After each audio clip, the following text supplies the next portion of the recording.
morning, everyone. Welcome to the story of Football Club Barcelona. During the Business Immersion Week, we're welcoming also Learning from Leaders.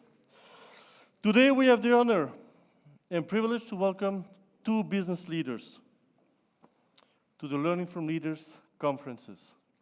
Firstly, let me introduce you to Mr. Matt Murray, the former editor-in-chief of the Wall Street Journal, a man who has helped lay down the foundation of business throughout his career. And he also worked with some of the leaders and top names in business and politics across the globe. Matt has flown from New York, especially to be here today with us. I also welcome Mr. Erdem Ovacik, the co-founder of Donkey Republic and a social entrepreneur, a bike-sharing service already present in 60 cities around Europe. Donkey Republic is also listed on the Nasdaq. Today, I ask every one of you to listen, to learn, and to grasp the knowledge of these two leaders. Take advantage of this opportunity that you have. I also would like to welcome on stage Mr. Peter Van Am, the interviewer of Learning from Leaders, and also our first guest, Erdem Ovacik. Thank you.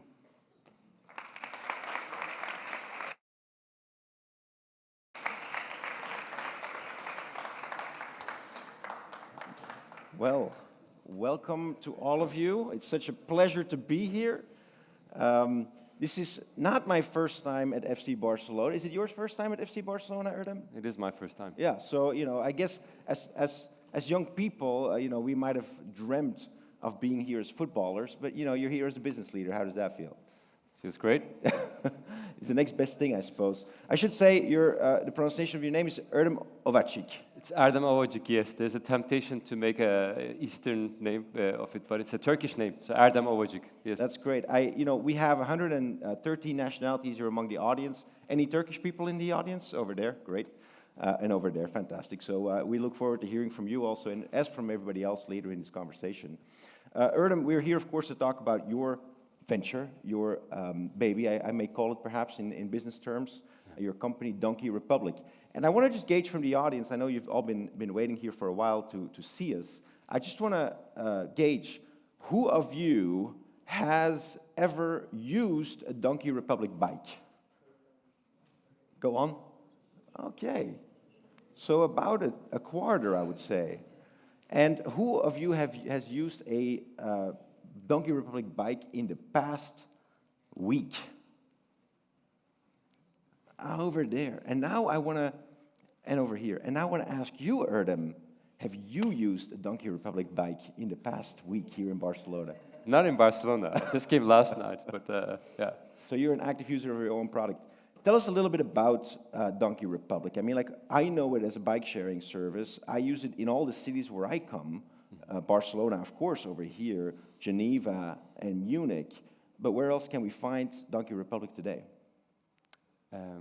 We are big in Denmark, Holland, Belgium, Switzerland. We're in Berlin and Kiel in Germany, and parts of Sweden, small parts of UK, and Hungary.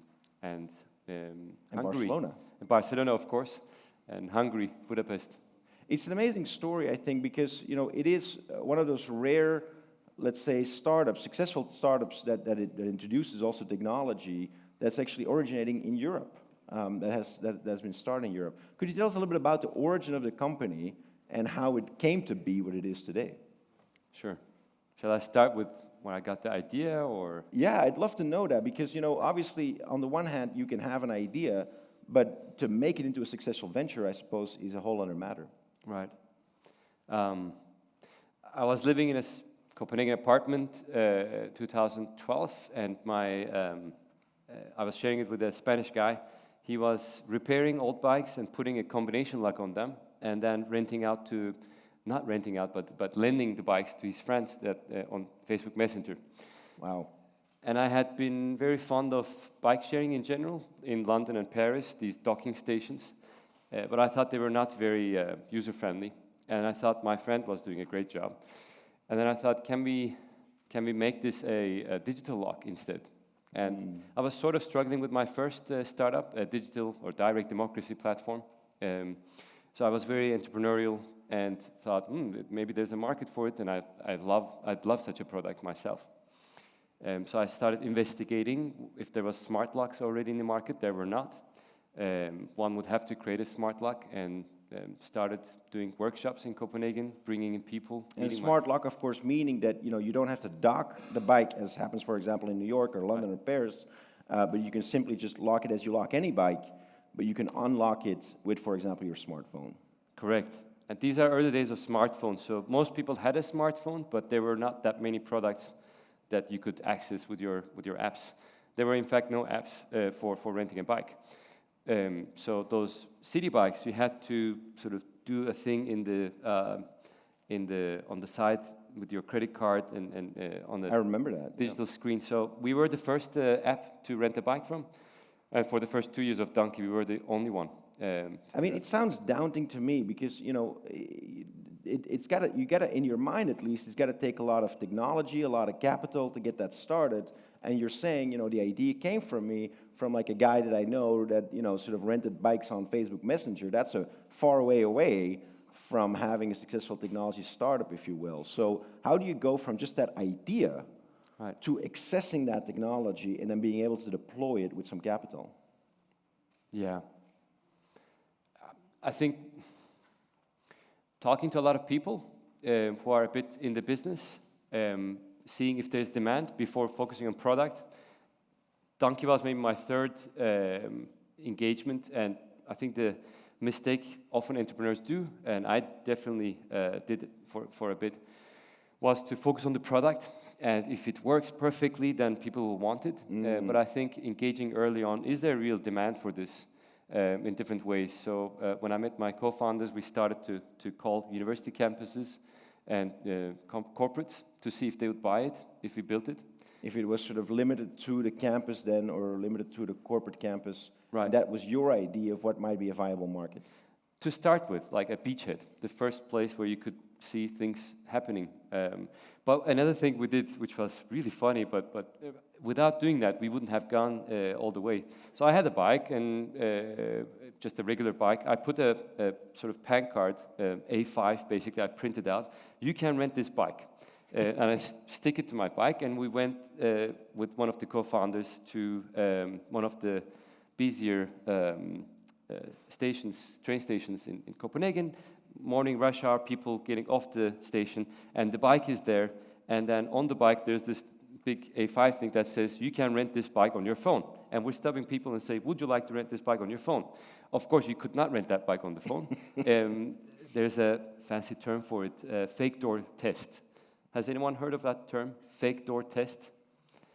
I hadn't, so... No, okay. So a fake door test is when you state something that is not true, but you nevertheless tell that people that is not true later on in the process, and you want to see if they're actually going on with that statement. So you could have a website where you can tell people, you can't just sign up and download the app without having an app and see how many people are actually clicking it. Because that's sort of testing the market in terms of what is our potential. You'd see if they actually would get your product. Right, yeah. And so we stopped people and asked them, would you rent this bike? And it was so daunting. And there was another station, Ballerup, where people wait 10, 15 minutes for a bus, and then there's a lot of traffic. There's one of the few spots in Denmark where traffic is really bad, and people are frustrated with public transport. It surprises me, it doesn't sound... Denmark doesn't sound to me like a place where there's a lot of traffic there. No, but there is building up, and yeah, we have better branding of the country than reality. That's probably right, yeah.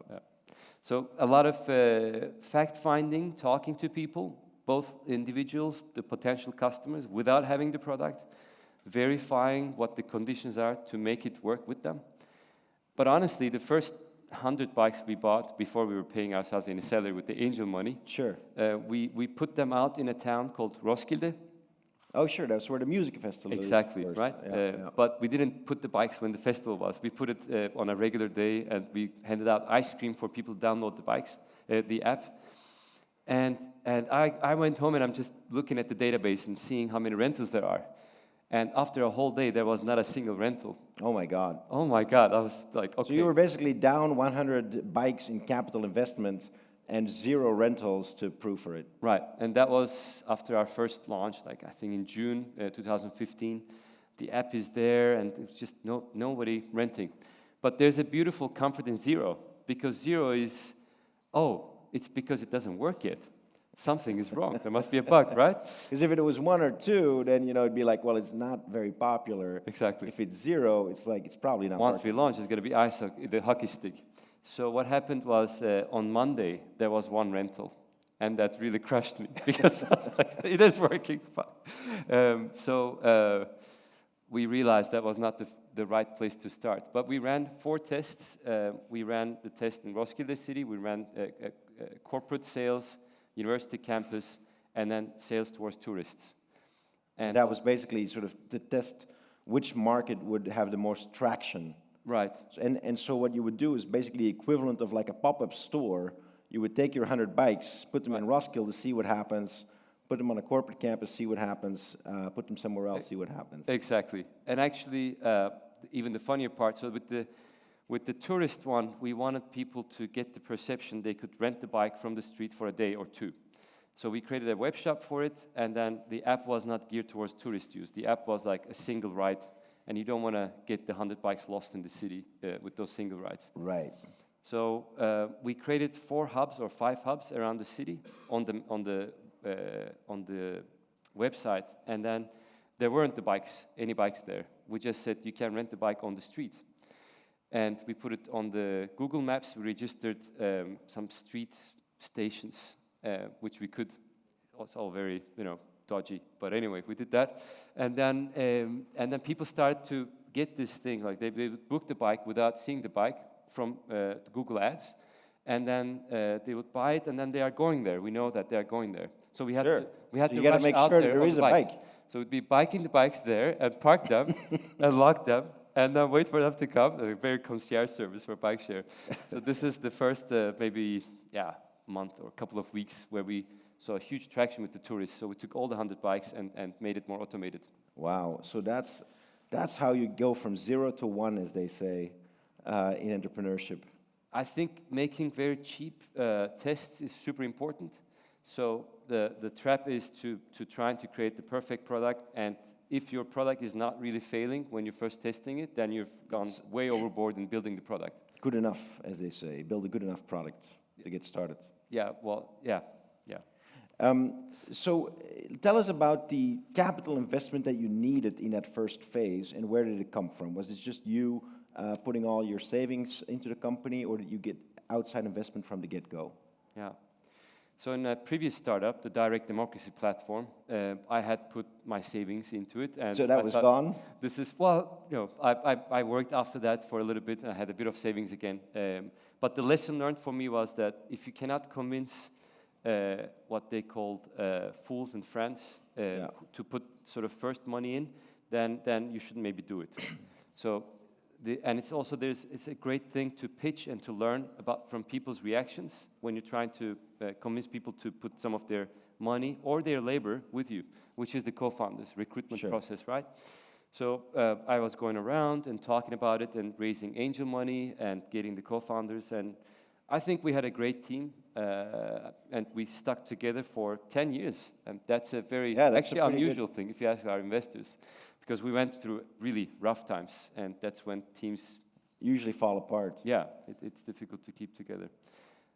So you get that first money from friends, family, and fools.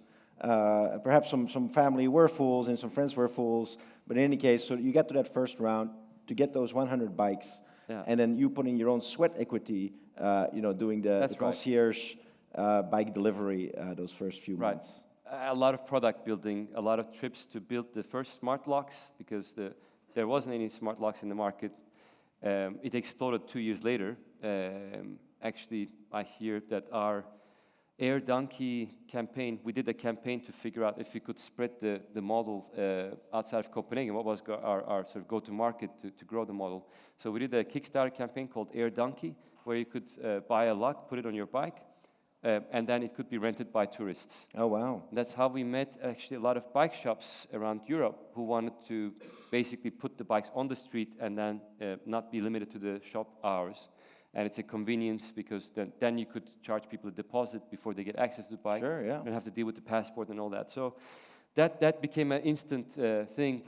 That's why we're in Barcelona, because the biggest chain that's renting bikes wanted to be our partner here. So we also to Budapest and Berlin at once in end of 2015. It was a fantastic sort of blitzkrieg all of a sudden. Oh, wow. But yeah, what was the question? Yeah, so how did you get to that first money? You put in the sweat equity, Right. and then you got the ball rolling, basically. You talked about the role of technology. Did you develop that in-house, or did you get that from outside? Right, so we developed it in-house. I think it's really important to figure out what is going to be your differentiator, what is the platform you need to build on, and bring it in as soon as you can, because you build the culture in the company around that. So initially we thought that not the whole bike hardware, but the smart parts, where there's firmware and software and the unique things that we use, the smart lock, it has to be in-house. Right. 2 years later, we changed that strategy because there were so many new companies bringing forward smart locks to the market that we That thought, was no longer the unique selling proposition. That Right. was not the differentiator of your company. And so you got smart locks from outside of Right. your own company. and it's killing your darlings. That's the hard part, when you see the market changing, you need to adjust and your business model. So different things became more pivotal to us. I think what's really important is the app and the user experience, of course. But we got now deeper into what makes a good rental bike from an operational perspective. So we got a little bit more into the hardware anyway. And so now you've got that first expansion already, basically in the first year of operations. After going from Roskilde, you were immediately in Barcelona, Berlin, and Budapest, a nice collection of cities, I suppose, internationally. Today, you're in how many cities? We say 60 cities. Many of them are not large cities, but there's a lot of cities that we serve, also in Finland, for example. Yeah. And so what is your business model today? Right. We run a couple of business models side by side. At the core, we sell operations and the app and the bike sharing service, the end-to-end bike sharing service to the city. So your main customer is the city. They get access to your technology, to your product. They pay you for it, and then they run the operational side of things. We also run the operations for the city. So about 30% of Donkey revenues now, 30-40% is city revenues. 50-60% still is the rider revenues, the end user revenues. And then there's some partners and businesses that pay us to use our software and sometimes also buying our bikes. That's the other revenue stream. What we think is when in 2018 there was a lot of venture capital entering the micromobility market on the back of scooter companies. Sure. We saw a change that we didn't want to remain focused on rider revenues.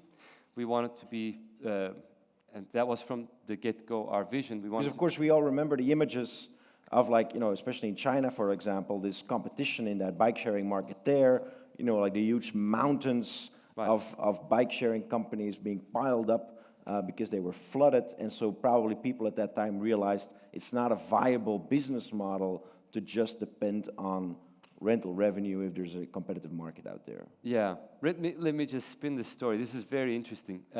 Anyone see those images? Do you guys remember that?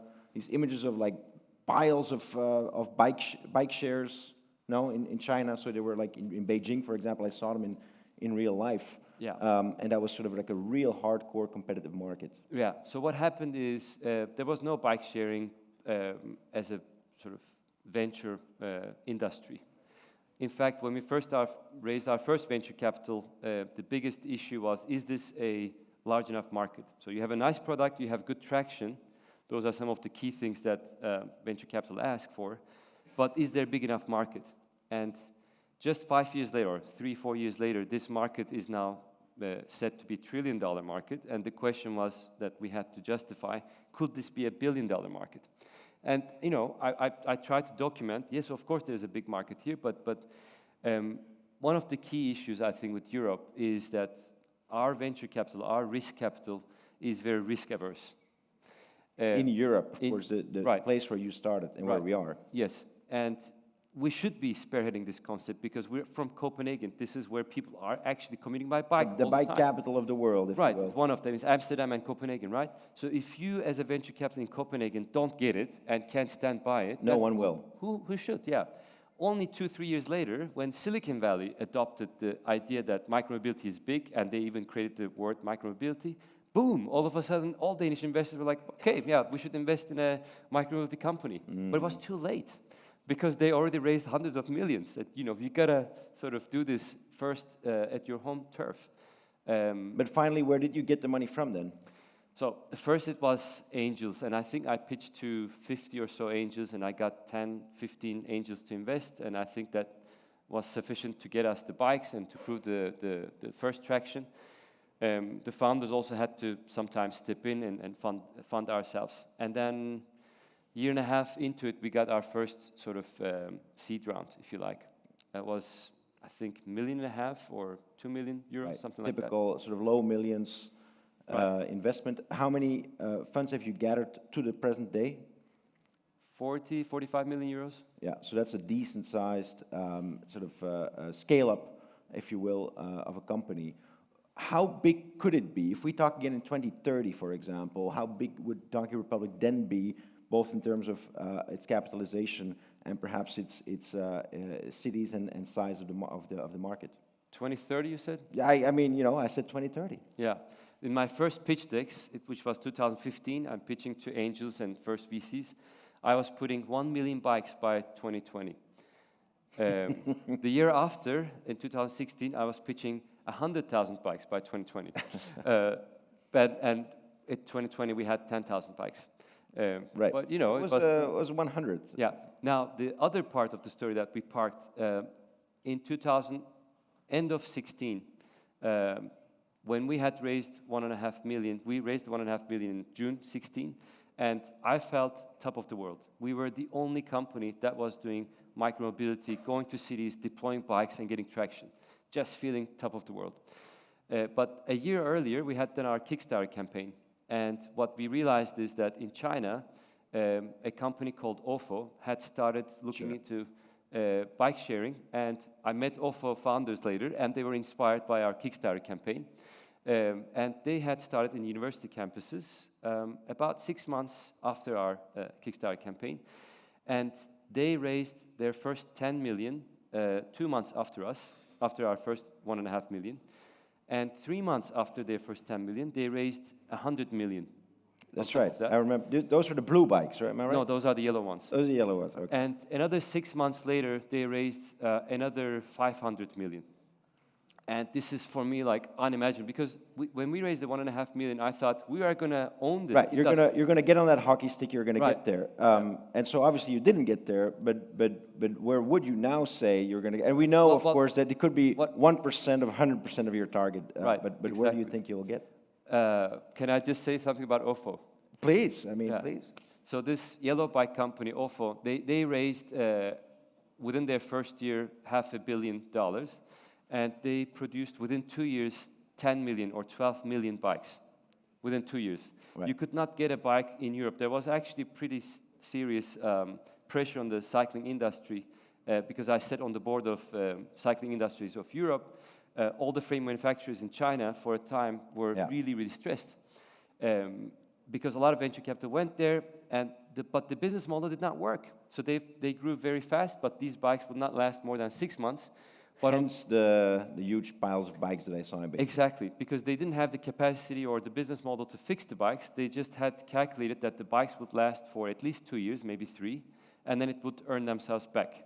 And there was huge pressure on these mega cities in China Right. that are where people go with metro to the city, and they really need a micromobility solution. For the last mile, as they say. But the whole thing collapsed, and all the money evaporated. So now that you've told us about OFO, which I really appreciate because I saw the company in Beijing. Now I know the backstory of those piles of bikes. Again, 2030. Yeah. So I think where we are headed as Donkey is a rather sort of stable growth of about 30% per year, and I think we should be around 100,000 bikes by 2030. Okay. Is it enough? I don't think so. What is the main limiting factor? I think it's our cities. We do need better infrastructure and also more public funding to make bike sharing a public good that is essentially free for the riders. Excellent. I think I then we want can to get talk to to you about that. And just before we do, though, I want to remind everybody you get the chance to ask your own questions. So we're going to breach this last topic of public markets, public infrastructure with Erdem, and then we're going to get to all of you. So get your questions ready if you have any for Erdem, and then we'll get to you with the microphones. So Erdem, this is in a way going back to your original sort of startup, right? Working on improving democracy, because what you've come to realize, of course, over time, is that in order for these kinds of startups to succeed, that deliver what you believe to be a public service that improves the quality of life, am I right, in cities, you've found out that actually it can only work if you have, let's say, the public policies and the infrastructure that goes with it. Right. Tell us a little bit more about that, and what does that mean in particular? I mean, does that mean, like in Barcelona, just having more bike lanes? Does it mean having more contracts with people that provide micromobility? What does it mean in your mind? Right. It does mean public investments in the form of both the infrastructure, but also in terms of buying the services. There's a lot of talk about impact companies bringing the future that we want. And what I believe is that we do need public goods to be defended also by public institutions, that impact companies like Donkey Republic cannot do it on their own, because other business models that are not trying to mine the public goods are simply going to exploit people's wanting to be comforted or have better margins. So we need. Does that mean, if we bring it down back to Donkey Republic, does that mean because you have cars occupying private space in cities and taking a lot of the revenues, I suppose, from mobility, both in infrastructure and consumer, yeah, a company like Donkey Republic that would otherwise be very viable cannot? Yes, for example. Right. We need safe space to cycle, and the space is a public good. And if you don't build that space, then there's not going to be so much cycling going on. And so, is your answer then public advocacy? Is then your role saying, well, I'm going to do a bike lobby government for those solutions? Do you believe that it should be a democratic process instead? Is it sort of policy entrepreneurship? What is actually the appropriate answer to that challenge? Right. Engaging with the authorities early on and building a strategy that is asking for more and better regulation. There are many businesses, I think Tesla is a fantastic example, has gained a lot from lower taxes on electric cars, and especially in Norway and Denmark where it had great traction, right? And then also in subsidies in the US right now. So electric vehicles is a great example of betting the business on positive regulation. And you have a lot of businesses on the other side of this, say Amazon and most businesses, Zappos and selling shoes, whatever, just doesn't need any regulation. In fact, they would want to go around any regulation that would slow them down. And you have other businesses that are built on future regulation, that is to create opportunities and strengthen their model. But so for you, and I suppose you believe in democracy because you've had a democracy startup, it is an appropriate function for companies to combine their startup activities with the lobbying of governments. Correct. In complement to the democratic process. Right, and but can you talk a little bit about why that is appropriate if you believe in democracy? Public authorities are not the ones that know the possibilities. They need to engage with the market to be able to figure out how they can shape the regulation towards the future, right? Right. So they are seeking the conversation. You're welcome to the table if your company is able to fulfill some of the goals that they want to go at. But they can't put the kind of regulations if there's no offering to be able to fulfill that direction. Right, and so it's sort of the idea that, you know, it's an acknowledgement of the useful interaction between business and government in addition to the democratic process. You know, you don't question that, it's a reality, but you need that for companies that believe in public benefits and public good. Right. You need them to be just as active as others. Right, so let's take the meat industry and our transition to lower CO2 emitting nutrition. Right. So if you're doing a product on beans processed and look like and taste like meat, then your company would benefit from a CO2 tax, a higher CO2 tax in this country, where they'll have to reduce the emissions also in agriculture and meat production. I'm not sure Spain or Catalonia is the best place to advocate for no meat. We had wonderful meat yesterday, but I think, you know, we get the point anyway. I mean, like, and a lot of people probably in the audience would be saying. Yeah, you never know, because, you know, the German industry, car industry, now they have to figure out how to become the lead in electric vehicles. So, you know, Spain would actually... The shift will happen. Right, and might benefit actually using the deep feeling and understanding that they know meat to now use that to become the best fake meat producer, for example. Right. So anyway, I think that's visionary leadership, to use that strength.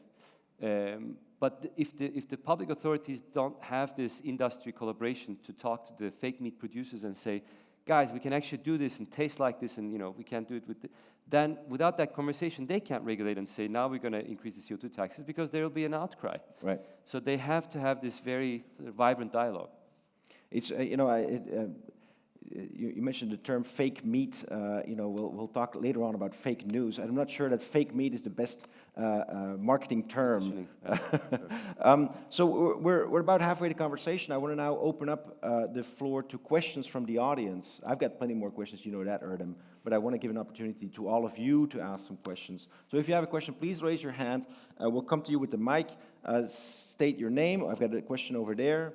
And one over here. State your name, perhaps what you study or what are your interests, and then ask your question. So we'll have one over there, and then over here in the...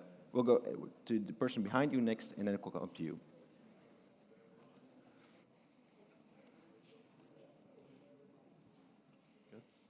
Thank you for coming. So my name is Ben, and I'm studying entrepreneurship. And I had a question about when you were saying you forecasted 1 million bikes, and that's what you were pitching to the angel investors, and now you're at 10,000 bikes. Was there, I guess the question is just, were you scared to fail in that moment? And how did you forecast that, and how do you continue to grow towards that? Thank you, Ben. I didn't feel like we had failed because there's been so many ups and downs, and companies that produced 10 million bikes had failed. And what was valuable was that we had profitable operations, and even despite Corona, we were able to continue with city partnerships. So it felt like we built something with a strong ground, proper foundation, a proper business model foundation. At the same time, I have been frustrated that we didn't grow fast enough, and I didn't get the big bucks, the real big bucks. The modeling was done based on sort of some kind of daydreaming. It's based on the exponential growth magic. If you just say we're growing 5-folds or 3-folds every year, and why not? Because the market is huge, and if we can prove to the capital market that there is the demand, and of course we could get the money in and produce the bikes. So on paper it works out.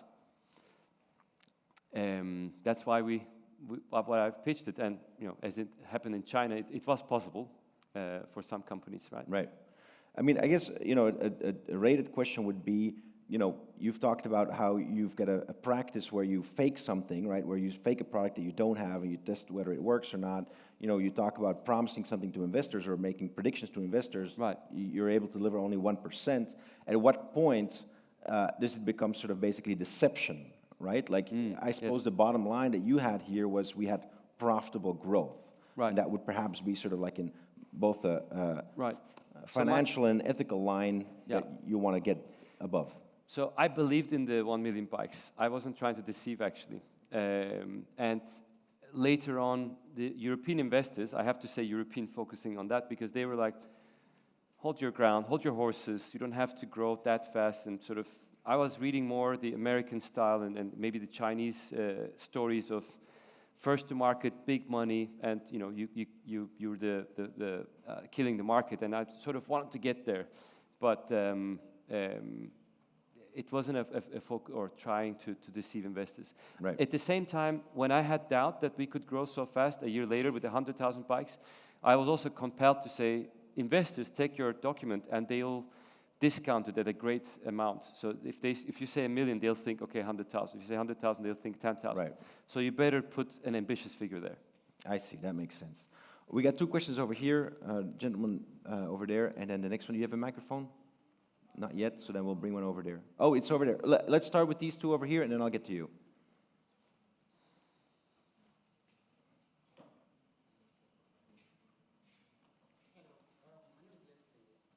Can we make sure the microphone works? Hello. Yeah, my name is Leslie. I'm studying business analytics and data science. My question is based on the example you gave. I want to know what made the business model last the test of time in comparison with the Chinese counterparts? And additionally, would you say that population demography and people's acceptance of this business model played an important role in the success of the business? I couldn't. So what made your business model stand the test of time? Right. Was the first question. Okay. Pivoting based on realities. So first thing, start with tourists, day rentals. There's a very clear problem. People don't want to be limited to the bike shop hours, and the transaction there with the deposit and so on was the real problem on both sides. Very easy traction through Google Ads and putting the bikes out there, and which over time moved on to local people using the bikes, and then from 2018-19, cities buying the service as public transport, which is the ultimate goal that we had from the beginning. So it's an evolution based on the market, based on the perception of the market and the buyers that we could get. Yeah. You had a quick second question? Yeah, I also want to know if the population demography actually possibly played a role in it. So Competition. population demography. Population demography. Yeah. Yeah. Like what kind of users we have? Yeah. Right. So we have 3 kinds of main user groups. The visitors moving around. They are short-term, up to a week visits. And these are people between 18 years and typically up to 40 years. And then we have commuters, typically members. We have this membership, and commuters living outside of the town, taking the train, coming to town, and then they need a bike for the last mile. That's probably most of our rentals at the moment, but not most of the revenue. The visitors are still most of the revenue. And then what we call ad hoc or occasionals, and these are cyclists that don't have access to their own bike for whatever reason. So maybe it's a rainy day, you didn't take your bike, but then you need a bike ride, or you're going to the airport and you don't want to leave your bike out in the central station and so on. So we have surprisingly many women riders compared to other platforms. It's almost half-half, female and male, maybe 55 male and 45 female. How do you explain that? Why it is so? Yeah. I think maybe the geographies where we have the bike share are where places that are more safe, and safety is a huge thing for women to get on the bikes. And the separated bike lanes in Copenhagen, and we're also in Amsterdam and Holland. So where we are strong has a good safety, and that's where women and older people dare to bike. That's great. Then over here, if you want to state again your name and where you're from, press the button. Okay, so my name is Muaffa. I study business management. I just have a quick question. Where did the name Donkey come from? Like, why Donkey? That's an excellent question. Yeah. Thank you so much for that question. Thank you. Yes. So I was teaching entrepreneurship class to American students, university students in Copenhagen. They're exchange students. And in one of my classes, I asked what was the most inspiring entrepreneur for them. And there was this guy who said Travis Kalashnikov, something like that. And I hadn't heard of this guy. And what was the startup called? Uber. I hadn't heard of the startup either. This was 2012. And he said, yeah, their motto is everyone's private taxi cab. And I said, is that what you want? And he said, yeah, that's fantastic, isn't it? And I thought, what a fucking dystopia. I'm sorry, the F word. But yeah, I was surprised that he could be so excited about it. But I went home, I Googled it, and everything I saw, I was like, oh, you know, I just didn't like it. It was for me, yeah, a bit of dystopia. So I wanted, and Uber literally means in German, you know, the thing that's high over. And for me, it was a very sort of elite word. So I thought, what can I do that means most mainstream thing? So that was the basic beginning. So I was having a beer with a co-founder and talking to him about, actually, he was an early co-founder, he dropped out and whatever, but he remains a very close friend. I was thinking about Iron Horse or the Black Iron, something like that. And he said, what about something that was actually not as elite as a horse, which was a donkey, because that was what the average Joe could afford. And the donkey also sometimes kicks back in, you know, has its own little character. So that's where it came from. And Republic, because we wanted to be a movement, really, and change this perception that cycling is, you know, not a real thing. That's fantastic. Thank you so much. And then we'll go to the person over there in the back, and then over there. And while we get the microphone over, I just want to ask you, Erdem, because I think you're also from Turkey, right? Hello. So I just want to ask you, because you mentioned that you're from Turkey, but of course you have been living in Copenhagen for a very long time, I suppose. Could you tell us briefly about your own journey up to the point of creating Donkey Republic? Your professional journey. Professional journey, yeah. So I grew up in Istanbul and went to actually German high school. So I had been taught a bit in German, a bit in Turkish. And then I had a year of exchange in northern Arizona when I was 16. And when I came back, I was still in high school, but I started questioning everything. I was living in a very, very different mindset for a year. And I studied my bachelor's in mechanical engineering. And during that time, reading some interesting books. During mechanical engineering, I also took a semester to Iowa. And that's when 2001, the September 11th happened while I was in Iowa. And there was a newspaper in the campus that talked about, why don't we just bomb the rest of the world? And I was talking about that with one of the colleagues in my classroom, and I was like, what do you think about this? And he's like, yeah, I can see the point. And I'm like, I'm from Turkey. And he said, yeah, but you're living here now. Anyway, so I got politicized during that period. I started to work in the library there, and I started to read Noam Chomsky and different people. And rather than engineering, I started to read on the philosophy and economics books. But I couldn't switch my what do you call it? My education at that point. And then at the end of university, I was going to probably take a degree in policy making or something. But then I got a job at McKinsey, and I thought it was so interesting to figure out how the business world worked. So I ended up working there for 2 years. I went to places like Turkmenistan and Kuwait, as well as London and other projects. And I love it how you refer to London as whatever and Central Asia like the more as like the place, but center of the world. I thought like sitting in Turkmenistan with the powerful guys there doing corrupt business and understanding how they get these billion-dollar contracts was so interesting. Sure. Compared to selling a Turkish bank to a UK-based bank, no, fine.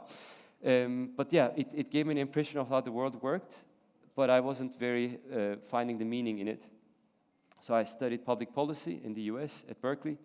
And at the end of that, I got into microfinance. I wanted to learn how we could develop the developing world. And then I got a job at a Danish company. I wanted to move out of US to Europe, but not back to Turkey. I looked for jobs in Northern Europe. And I ended up in a startup because I also was interested in what this tech thing was about. While at Berkeley, which is in the Bay Area, you hear about technology a lot. And then during that period, I realized that this silver bullet of whatever impact business is not going to do it. we need institutions for finance to work, also for microfinance to work. So after that, around 2010, I went to these forums called Personal Democracy Forum. It was early days of Facebook and mobile phones, and a lot of people were talking in conferences how we will lift democracy with these new technologies. I actually met Julian Assange in a couple of conferences, and he came to stay with me for a couple of weeks, and I was super inspired. This is the guy who started WikiLeaks, huh? And at that time, I was like, okay, I want to really work with fixing institutions, so why don't I try to do my startup in that? So I started a company called We Decide, which was a direct democracy platform, and I ran that for 2 years, trying to convince politicians they should engage citizens to make policy with them. And Wow. after 2 years, I sort of threw the towel because none of the citizen input was really translated to anything. And then I worked on social impact bonds, which is a way to engage private sector with public. That's why I want to call myself social entrepreneur. I really tried to do stuff, it's, right? I mean, wow, that's, you've led so many lives, Erdem, which I think we're all in awe of. And then, of course, right after that, you started Donkey Republic. I want to get to 2 more questions from the audience. Excuse me. First question over here. And Hello. then, sorry?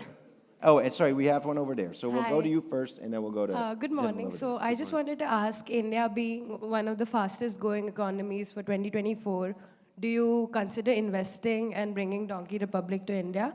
And also one more thing, we tried to register for Donkey Republic and the Indian cards aren't working on the machine. Oh, no. So are you still doing the concierge service yourself, Erdem? Is that something we can contact you with, or? Actually, I think it's so important for the business leaders to understand what's going on the ground.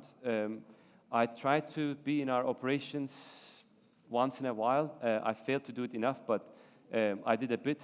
So pumping tires and lifting up bikes. If you ask my girlfriend, I do that every day when we are driving in town. I will stop and lift the bikes up and try to clean them up and stuff like that. But yeah, so I'm not that operational anymore. I stopped. And then for the India, the fastest growing market in 2024. Yeah. Well, if Would we you are going ever there, consider expanding there? Yeah. So I believe bike sharing and many hardware startups, they have to be local solutions. There's a lot of local adoptions to be had. So I think India has fantastic startups in this area. I think they are getting strong backing from investors and getting traction. It's not a target at the moment for Donkey, and I don't think we would be as successful as local companies there. Thank you so much. I'll come back to that side in a moment. Want to go finally, I know you've been waiting for a long time, to you. And I just want to say to everybody else in the audience, I realize that obviously we're spending an extended amount of time in this place, and you're not seeing Messi play football. So I understand that that's tough. We will be taking, like in a football game, we will be taking a 10-minute break after this session. So bear with us for another 10 minutes.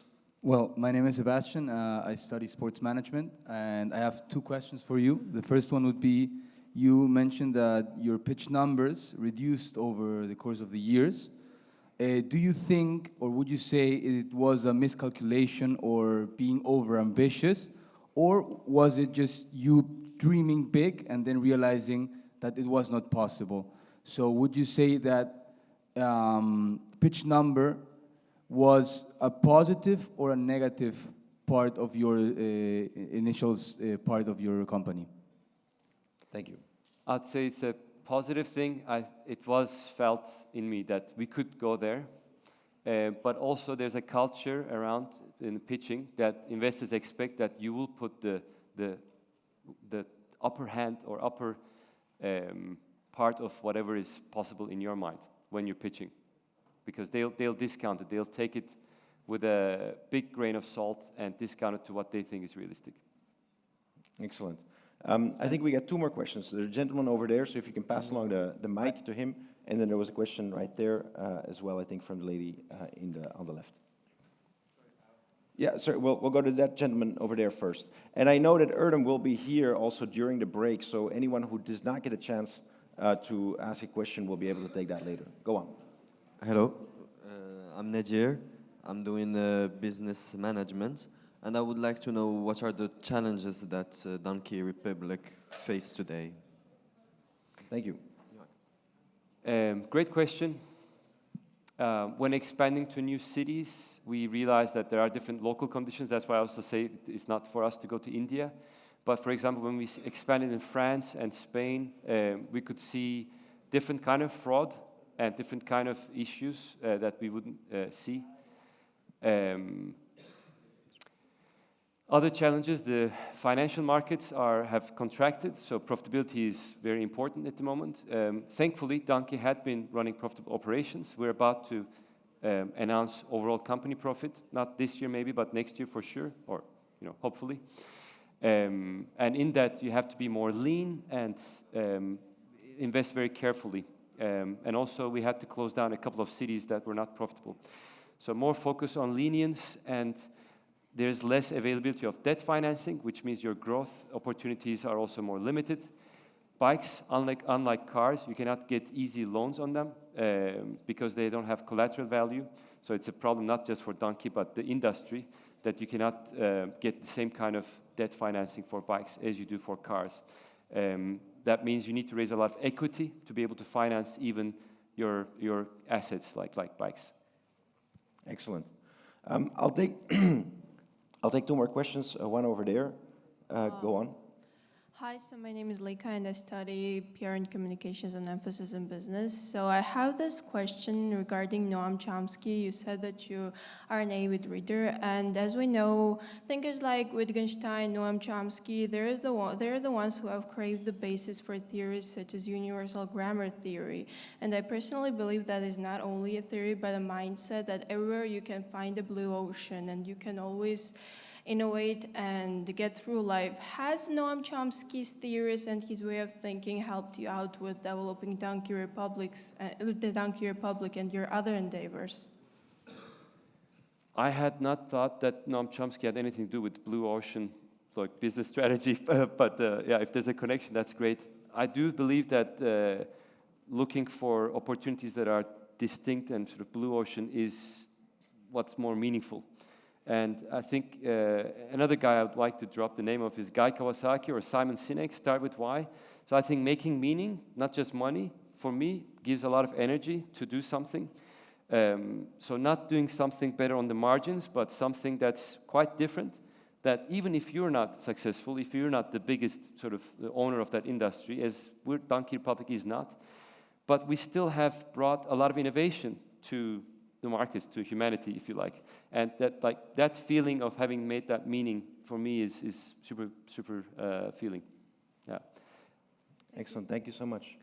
I think there was a question over here in the back, and if there's anyone there that we haven't heard from, I see there's going to be a question over there in the front. So we'll start. If there was a question in the back, I don't know. We'll come back to you guys in a second. But first over here then. Yeah, go on. Good morning. My name is Mariam. My question is about investors. So you said initially you start with family, friends, and fools, excluding them after.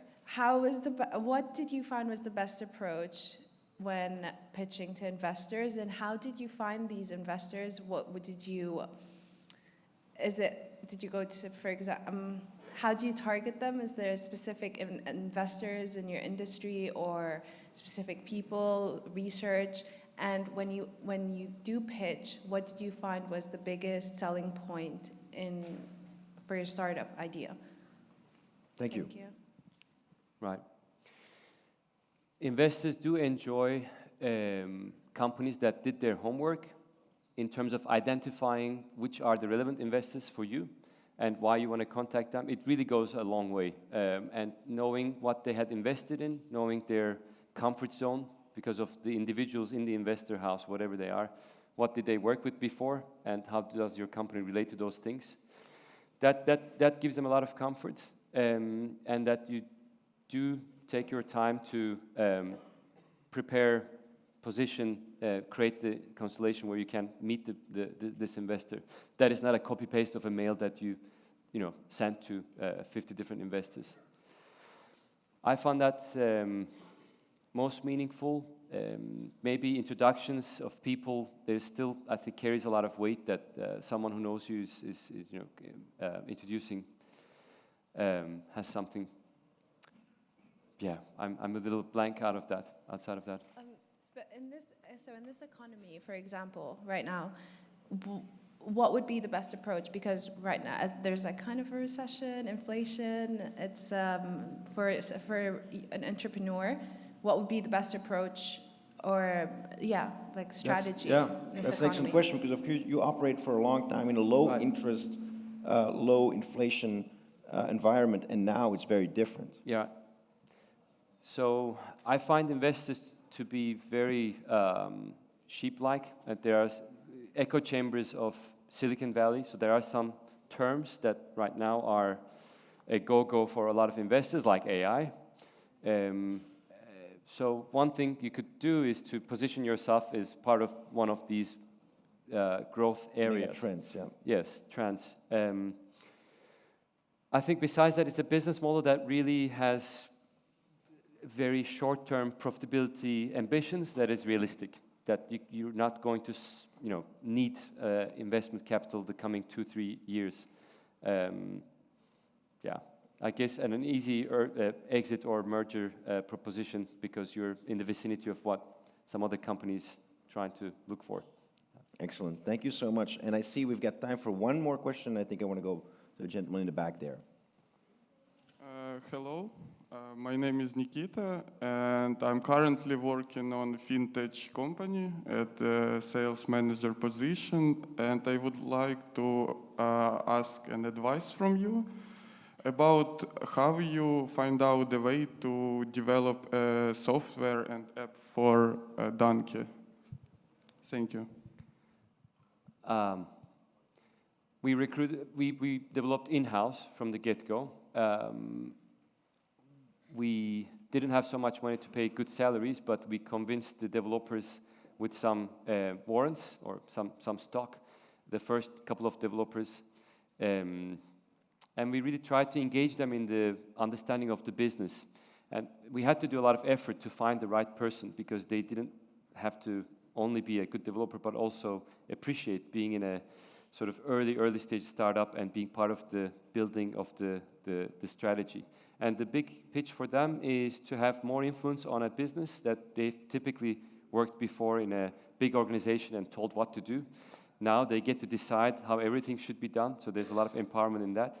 And it's not easy to, I guess, find an IT team, but you can offer things that big companies cannot to such person. And they can always find a nice job, because it's easier to sell that kind of talent, but they cannot get the influence that you can offer. The promise of reward later down the road, and of course the purpose that you get out of working for Donkey Republic.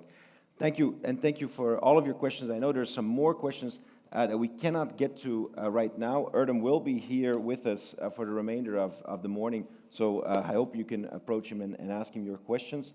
We are going to take a break now. Erdem, before we do, just one final question in terms of advice. What advice would you give to the students as they go out and seek their own professional ventures, entrepreneurial ventures? Since we're talking about entrepreneurship, for me what was very valuable was to work at an entrepreneurial company, to learn a lot from being in a small team, I'd say less than 50 people, if you can, getting a job there and being in the conversation of this company, and appreciate the challenges, because that's where you learn most, also in a small company. Fantastic. Thank you so much, Erdem, for all of your advice, for sharing everything, and we'll see you soon. Thank you. Thanks, man. Have a nice